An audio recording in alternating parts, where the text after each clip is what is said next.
The new Australian Health and PE curriculum will really help teachers to present a contemporary, cohesive view of health and PE that'll serve kids as they are now and give them the knowledge, skills and understandings to help them in the future.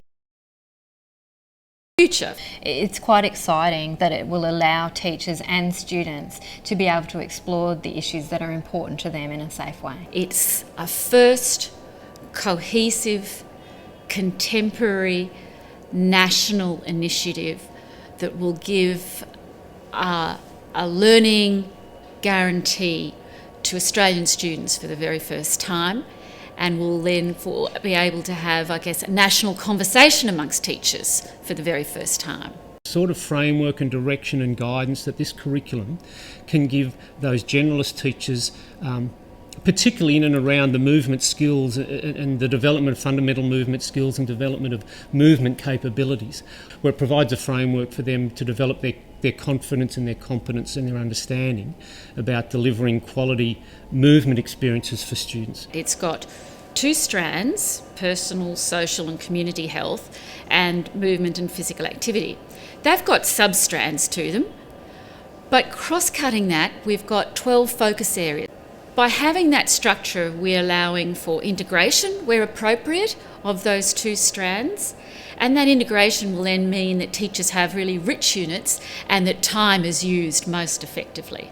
The curriculum really acknowledges the diversity of students in the classroom, the diversity of relationships that they will have, and the diversity of families and cultures that they come from. I think it'll be an opportunity for teachers to do things differently, to do things that really connect with students in contemporary Australia. The context we live in is a fast-paced, changing environment. We have a lot of technology that never existed before, which brings opportunities and changes in structure of how our society functions. So we have young people who engage with other young people online and face-to-face. So the curriculum actually reflects that. Relationships and sexuality is an important part of teaching in a school.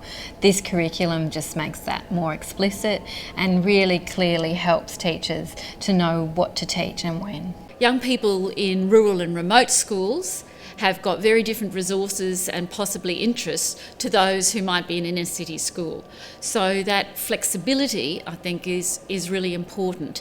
Every teacher is a teacher of wellbeing, and at our core is actually having a young person who feels good about themselves. By taking a strengths-based approach, you're looking at the resources that a person might have, and it's not just about money or objects. Everybody has got something to build on, whether they can connect with their family or there are some community connections they can make in order to lead a safer, healthier, more active life.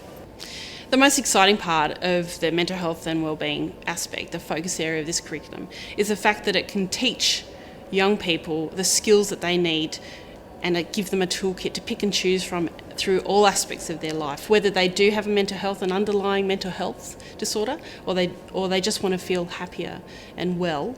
The development of fundamental movement skills, as we would call them in the profession, they're the foundation for development of all movement for kids and then into adulthood. So to develop the fundamental movement skills through primary school, to put the building blocks into place through kindergarten into about year 2, and then to be able to build on those and develop students' abilities around reinforcing those fundamental movement skills really does set the platform for students then moving into a secondary context where they're able to specialise in a whole range of movement contexts, whether those be team games, individual, recreational, adventure type activities.